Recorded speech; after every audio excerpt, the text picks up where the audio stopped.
Arizona Territory, late July of 1879, the sun was already high when Helena Kessler was paraded down the main street of Dry Creek in chains, her wrists bound in iron links, her chin held high. The heat rose off the dust like breath from a dying animal, and every bootstep she took rang hollow on the warped boards of the boardwalk. She did not cry. She did not plead. She had refused marriage to Sheriff Amos Tuller, and this was his punishment. "She's got no right to turn down a man like Sheriff Tuller," someone muttered from the crowd lining the street. "She's got every right," said a voice just as low, rough, edged with disapproval. Helena heard neither. Her eyes were locked straight ahead, lips pressed tight. Her dark hair was pinned back with care, though strands had come loose. Her dress was clean. She had made sure of that. If she was to be humiliated, she would not appear shamed. At the edge of the saloon, a man watched. His hat was tipped low, the brim shadowing his eyes. He leaned against the post like he had nowhere better to be, but his hand rested loose by the butt of his revolver. Wesley Dalton had ridden into Dry Creek 2 days ago, just passing through. He had not meant to stay, but now he was watching a woman being punished for saying no. That sat wrong with him. The sheriff walked beside her, grinning like a man who had already won. "You'll change your mind by sundown," he said loud enough for the town to hear. "I will have my bride, or I'll have my spectacle." Wesley pushed off the post. The crowd parted when he stepped into the street. "Sheriff," he called, his voice easy and calm. Tuller turned, face souring at the sight of him. "You have some business here, stranger." Wesley tipped his hat back. "I believe I do." He walked up slow. The heat pressed heavy, but no one moved. The town held its breath. Wesley's eyes flicked to Helena's just for a second. Her face was calm, but her eyes burned like dry coal. "I heard you were parading this woman for refusing to marry you," Wesley said. "That true?" "She dishonored me," the sheriff snapped. "She accepted my courtship, then turned cold. She made a fool of me." "Sounds like she changed her mind. That ain't a crime." Tuller stepped forward. "You come around looking for trouble, cowboy?" Wesley did not flinch. "Just came to offer her another choice." Murmurs rippled through the onlookers. Helena blinked, confused. "What?" Wesley turned to her. "You got 2 choices, miss. You can keep walking for a man who wants to own you. Or you can come with me right now and leave this place behind." Tuller laughed, sharp and ugly. "Over my dead body." Wesley did not wait. His gun cleared leather in a blink. One shot rang out fast, clean and loud. The chain between Helena's wrists shattered. A neat hole punched through the iron link. Gasps broke through the air. Wesley reholstered his revolver. "I was talking about the chains," he said evenly. Helena stared at him. Then she looked down at her freed hands, wrists red and bruised but no longer bound. "You want to leave?" Wesley asked, quieter now. "You come with me." Helena did not hesitate. She stepped toward him and the crowd parted without a word. Tuller's hand twitched near his holster, but Wesley was watching him close. The sheriff knew better. They rode out of town within the hour.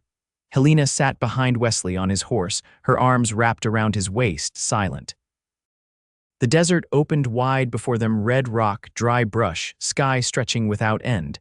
They did not speak until the sun dipped low and the shadows grew long. "Why did you do that?" she asked, voice rough from dust and silence. Wesley glanced back without slowing the horse. "Because you did not deserve to be treated like property, and because no man should get to call it love when it is control." She looked away, blinking hard. "You do not even know me," he nodded. "Not yet." They made camp by a shallow creek. Wesley gathered dry mesquite and built a fire. Helena sat across from him, arms wrapped around her knees. "I had a father who sold me off once," she said after a while. "Said it was for my own good. I ran, thought I was safe in Dry Creek, thought I had built something." Wesley poked at the fire. "You were brave to say no."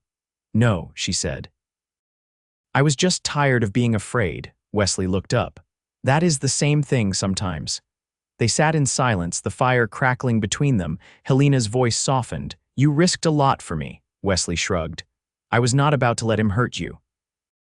"That is all." She looked at him for a long time, then nodded once. They slept on opposite sides of the fire, but Helena did not sleep much. She watched the stars, listened to the wind, and thought about the way his voice sounded when he said she had a choice. In the morning, when he offered her a cup of black coffee and a piece of dried apple, she said, "Where are you headed next?" "North," he said. "Toward Prescott, better land, fewer men like Tuller." She took the apple from his hand. "Then I will ride with you," he smiled, not wide but real. "All right." They packed up and rode on. The land unfolded ahead of them, and for the first time in a long while, Helena felt like she could breathe. She did not know what lay ahead, but she knew who she was riding beside, and right now that was enough. They found a stretch of high ground 2 days north of Dry Creek, where the mesquite thinned and tall junipers dotted the hills. There was a spring nestled beneath a rock ledge, cold and clear, the kind of water that tasted like it had never been touched by men. Wesley let Helena ride ahead to it, watching her posture shift in the saddle, more upright than when she'd first climbed on behind him. She slid down smooth, boots hitting the packed ground in a soft thud. "This'll do," she said, kneeling to fill the canteens. Wesley tied the horses and walked up behind her. "I was thinking the same." She handed him one of the full canteens. "You always head for high places," he drank, then nodded. "Higher ground sees farther. And trouble usually stays below." "We're not running from trouble," she said, not as a question. "No," he replied. "We're staying ahead of it." She looked at him for a long moment. "You always this careful?" "No," he said. "Not until recently." They made camp beneath a bluff that caught the last of the evening light. Helena gathered dry branches without being asked and laid them in a tight stack while Wesley struck flint to steel. When the fire caught, she sat close to it, drawing her knees up and resting her chin on them. The wind carried the scent of warm stone and pine. "You ever live in one place long?" she asked, watching the flames. "I did," he said. "Once, before the war." She didn't press. He didn't offer more. Instead, he pulled a folded scrap of paper from his coat pocket and passed it to her. It was a rough map, hand-drawn, with the route north marked in red pencil and several notations in the margins. "You made this?" she asked, tracing a river bend with her fingertip, piece by piece. "Folks I trust helped fill in the rest." She studied it, lips pursed. "You planning to settle somewhere? Maybe. Depends who's with me when I get there." Helena didn't speak for a while after that. She folded the map neatly and handed it back. Later, as the fire burned low, Wesley unrolled his bedroll beside hers, not too close. The stars were sharp above them, the kind that seemed to pierce the sky instead of decorate it. She turned her head toward him in the dark. "I used to think I'd end up a schoolteacher. Or a seamstress in a big town, something quiet, something good." "You still could." "No," she said. "Not after Dry Creek. What I want now needs to be earned, not chosen." He didn't move, didn't ask, just listened. "I want to build something no one can take from me," she said. "Not with law. Not with guns, not with sweet talk or threats." Wesley's voice was low. "That's a hard thing to build, I know." He shifted onto his side, facing her across the space between them. "You think I'm foolish?" she asked. "No. I think you're tired of being told what you're worth." Helena stared at the sky, quiet. "You ever lose something like that, something that made you question who you were?" "Yes," he said, "but I learned something after. A man can still decide who he wants to be, even after he's lost what made him." She turned her face toward him. "And who do you want to be?" His reply came without hesitation. "Someone you trust enough to stay beside." Neither of them said anything after that. The fire cracked once, then settled into coals. When morning came, she was already up, boots on, hair braided tight, looking out over the valley below. Wesley found her that way, calm and still as the land itself. She didn't turn when she spoke. "There's a town 2 days east. Heard of it in Dry Creek. Little place called Stone Hollow. They say it's quiet. You want to head there?" "I want to see if quiet still feels like safety." Wesley nodded. "Then that's where we'll go." They didn't need to speak much as they packed. Her movements were sure, practiced. His were steady. When she mounted her horse, she glanced down at him. "You ever think about what kind of life you want for yourself?" "I used to think I wanted one without entanglements." He looked up at her. "Now I think I want one with purpose." She held his gaze a moment longer, then turned her horse toward the east. "Let's see what Stone Hollow has waiting." Wesley followed, not behind but beside. The dust rose behind them in 2 even trails. The sky above stayed open, endless. Stone Hollow came into view as the sun dropped low behind them, casting the hills in long amber streaks. The town was smaller than Helena expected. No more than 24 buildings crouched along a single wide road, but it didn't feel hollow, despite the name. Lanterns glowed behind windows. A dog barked once and then fell quiet. Somewhere, a fiddle played low and slow like someone was easing the day off their shoulders. Wesley reined in beside her. "Looks decent." Helena nodded, eyes scanning the rooftops. "It doesn't fuss to be more than it is." "That's promising."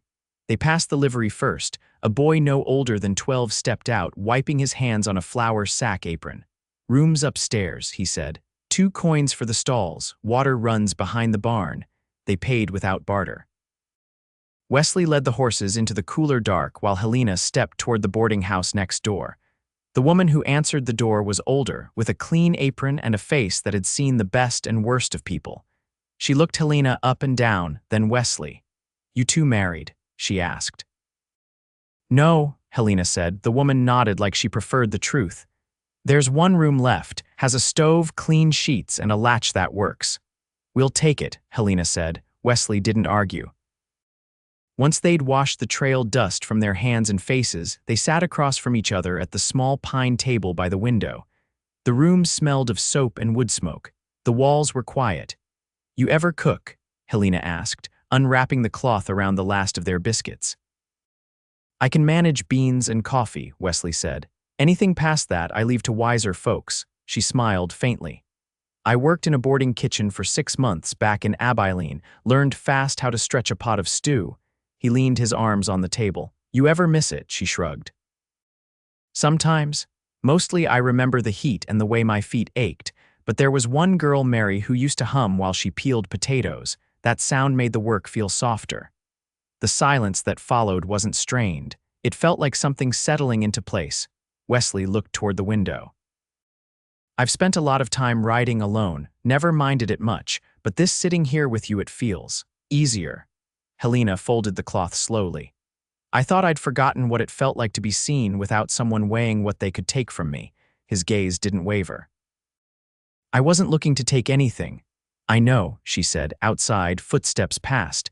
A man laughed low, followed by a woman's voice calling after him. Helena rose and set the cloth-wrapped food aside. She moved to the stove, fed it kindling, and struck a match. The flare of flame caught the curve of her cheek. "You ever think you'd want to stop riding?" she asked, without turning. "I think I'd stop for the right life," he said. "Not just the right place." She opened a tin of beans and poured them into the pot. "And what makes a life right?" He didn't answer right away. She turned. "Wesley," he met her eyes. "When someone's beside you and you don't feel like you're waiting for the ground to fall out." She watched him a moment longer, then nodded and returned to the stove. "Then maybe we're headed the right direction." They ate in companionable quiet, passing the tin cup back and forth. Afterward, Wesley stepped outside, letting her have the room. He leaned on the wooden railing, watching shadows stretch across the dirt street. A man swept the stoop of the mercantile. A woman with a sleeping child on her hip closed her shutters gently. Helena joined him after a while, arms crossed loosely over her chest. "I asked the boarding woman about work," she said. "She said the school's been empty since the last teacher ran off with the blacksmith's cousin." Wesley looked over. "You thinking of filling that spot?" "I might," she said. "I wouldn't mind teaching letters to children who don't yet know how to hate." He nodded. "You'd be good at it." She leaned her shoulder against the post. "And what about you?" "There's a man who sells tack down the road. Said he needs someone steady with their hands. I could do that a while." They watched the stars begin to edge out the dark. The town slowed to stillness. Helena's voice was quiet. "Do you want separate rooms?" Wesley turned to her. "Do you?" She looked at him, steady and sure. "No, but I want it to be mine to say." He nodded, slow. "It is." She slipped her hand into his, fingers warm against his calloused palm. He didn't squeeze, didn't pull. Just held. They stood like that until the night cooled and the lamp behind their window flickered low. When they stepped inside, it was not with urgency, but with something gentler, something earned. Helena latched the door behind them and unpinned her hair. Wesley sat on the edge of the bed, boots off, watching her with a quiet reverence. She crossed to him, knelt to undo the buttons of his shirt, and said only, "We build this slow, and we build it true." His voice low and certain. "Yes." When they lay down, it was not to claim, but to share. The room held their breaths, their warmth, and the first shape of something lasting outside. Stone Hollow slept. And for the first time in either of their memories, the night held no threat. The wind shifted in early September, bringing the scent of dry grass and the hush of coming change. Helena stood behind the schoolhouse window, chalk dust on her palms, watching a pair of hawks circle wide above the cottonwoods. The children had left hours ago, their laughter still echoing faintly down the road. She kept her hands on the sill, steady and still, as the light slanted lower across the floorboards. Wesley's voice came from the doorway, low and warm. "You're still here." She turned, brushing her hands on her skirt. "I wanted to finish the primer shelf." One of the hinges was loose. His hat was in his hand, shirt sleeves rolled, the collar open just enough to show the line of his neck.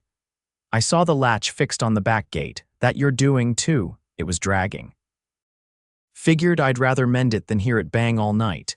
He stepped inside, boots quiet on the worn boards. "You ever let a day pass without putting something right?" She tipped her head. "Not if I can help it."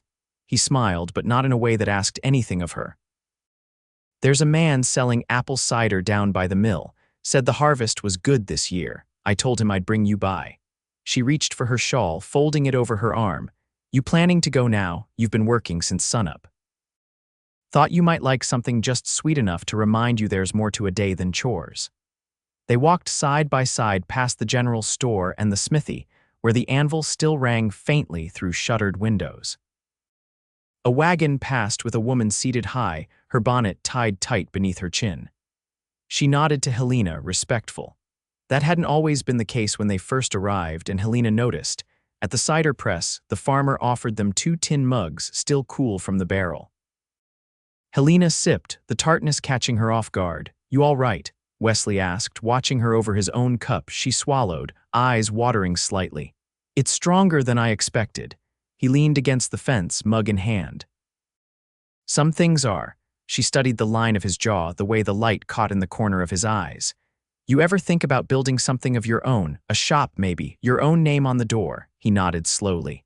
"I do, but I don't want to build alone." She held his gaze. "Neither do I." They walked back through the quiet streets, the cider warming their bellies. At the boarding house, the landlady was closing the shutters. She called to them without stopping her work. "Frost's coming early this year. Might be wise to put up preserves before the week's out." Helena turned to Wesley once they were upstairs. "We'll need to set aside jars, flour, salt. I can talk to the widow near the creek. She keeps goats. Trades cheese for kindling." "I've been splitting wood behind the tack shop," he said. "Owner's got more than he can use. I'll start bringing some home." Helena leaned against the door once she closed it behind them. "It's starting to feel like something, isn't it?" He crossed the room, slow. "It is." She stepped toward him, her fingers finding the edge of his shirt. "I never thought a quiet life would feel like a strong one." He took her hand, pressing his palm to hers. "It's the strongest kind, I think, one you choose each day." As dusk fell fully, they moved without rush. Everything between them had grown careful, deliberate. No part of it was borrowed or owed. Afterward, Helena rested with her ear over Wesley's heart, listening to the slow rhythm beneath his ribs. His fingers traced along her spine, not to claim, but to learn. She spoke without lifting her head. "When I was little, I used to draw houses in the dirt. 1 door, 2 windows. I'd draw a tree beside them, always the same shape. I didn't know what I was drawing, not really." "What do you think it was?" "A place where I belonged." Wesley's voice was quiet. "You're not just drawing anymore." "No," she said. "I'm not." They lay still as the room cooled, the shutters letting in only slivers of moonlight. Outside, a dog barked once far off, then fell silent. Helena reached for the quilt, pulled it over them both. "Tomorrow, I'll ask the children to bring in leaves for pressing. Teach them the names of trees before the frost takes the colors." Wesley tucked her hand into his. "I'll mend the porch rail before it warps." They did not need to say more. The life they were building wasn't loud or grand, but it was theirs, rooted day by day in small choices and quiet hands. And outside, the wind carried no threats, only the promise of another morning. The first frost came with a hush, softening the morning world in white. Wesley stood outside the small house they'd started building on the edge of town, steam rising from his breath as he drove the last nail into the porch beam. His hands were raw from the cold, his sleeves damp with dew, but the post stood firm beneath his grip. He stepped back, eyeing the line of the roof, then nodded once to himself. Inside, Helena was sewing by the front window, the hem of a wool curtain pooled in her lap. The room smelled faintly of cedar and beeswax, the floor newly swept. A kettle whistled gently on the stove, and she rose to pull it off, pouring 2 cups before he even opened the door. "You got it standing?" she asked, handing him the warm tin. "Doesn't lean an inch," he said, taking a long sip. "Should hold through winter." She tucked a stray thread behind her ear and looked past him toward the trees. "The root cellar needs finishing before the ground hardens. I'll take a shovel to it this afternoon." Couple of boys from town offered to help after they're done at the mill. "You trust them? They work quiet. Don't ask questions that aren't theirs to ask." She nodded, satisfied. "I've started keeping lessons in the church hall. It's warmer in the mornings, and the children can stretch their legs without tracking in half the countryside." He glanced toward her hands, where the needle moved in clean, practiced strokes. "You still thinking about that letter from the superintendent?" "I read it twice and set it aside. I've no interest in running a school in Tucson. They'd rather see me behind a desk than in front of a room full of children. So you're staying." She met his eyes. "I'm staying." He didn't speak for a while, just reached for her hand and held it across the table, his thumb brushing the inside of her wrist. Later that week, they stood together in the unfinished doorway of their new home, watching the last light fall across the field. The boards beneath their feet were rough but solid. The chimney smoked evenly and the walls no longer let the wind through. "I found a parcel of land near the spring just south of here," Wesley said. "It's overgrown but fertile. I could lease it from the town council. Plant oats come spring." Helena leaned her shoulder against the frame. "You're thinking ahead." He looked down at her, his voice low. "I want to make something that lasts." She reached into her pocket and pulled out a small square of cloth stitched with a single pine tree. "I made this when I first arrived. Didn't know where I'd end up, but I kept it anyway." He turned it over in his hand, careful. "Looks like you knew even then." "I didn't," she said, her voice steady, "but I do now." They moved in before the snow came. The rooms were small but warm. The stove burned strong, and the bed they shared was built by Wesley's hands, planed smooth and sturdy. On nights when the wind howled, Helena read aloud by lamplight while Wesley carved small things out of spare wood buttons. A pipe bowl, once a bird with wings half spread. "I never carved much before," he said one evening, setting the finished bird on the sill. "You're good at it." He glanced sideways. "You think we'll have need of toys someday?" She set her book down slowly. "If we do, I'll be ready." He turned toward her then, something unspoken passing between them, not new but deeper. "I've never asked," he said. "Not properly." She touched the collar of his shirt, smoothing it as she spoke. "You don't need to. I want to." Her hand stilled. "Then say it." He took both her hands in his. "Would you stand beside me every season we're given? Would you be my wife?" She smiled, gentle and sure. Yes. They married the next Sunday, just after the first snowfall blanketed the fields. The ceremony was quiet. Only a handful of neighbors, the children from her class, and the pastor who'd lent her the church hall for lessons. She wore a dress of dark green wool, the same one she'd mended for the last harvest gathering. Wesley wore his cleanest shirt and the coat he'd brushed twice that morning. There were no rings, just a promise spoken plain and a kiss that lingered like a vow. Afterward, they walked home through the snow, hand in hand, their footprints side by side. The house was warm when they stepped inside. The kettle was warm on the stove. Their coats hung side by side on the peg. They spent the evening by the hearth, her head resting on his shoulder, his hand cradling hers. No words were needed. The silence between them held everything. Years passed. The land bloomed in spring, and Wesley planted his oats. Helena kept the school in the church hall until the town built a new one beside the creek. Children grew beneath her care, and their parents began to trust her with more than just their letters and sums. They asked her thoughts on fences and snowfall, on raising girls into women. Wesley's hands stayed strong. He built saddles and bridles and took on apprentices who followed his quiet example. Folks came from as far as Prescott for his work, and they stayed because of the steadiness of the man himself. They never left Stone Hollow. They didn't need to. In time, a cradle stood in the room beside theirs, carved from the same pine as their bed. Helena sewed a quilt for it, stitched with a single tree. When their daughter was born, Wesley held her with both hands, eyes wet and full of wonder. Helena whispered, "She'll grow up knowing what safe feels like." Wesley kissed his wife's brow. "She already does." And outside, the wind passed gently through the trees, carrying not fear but the quiet, enduring weight of a life built true.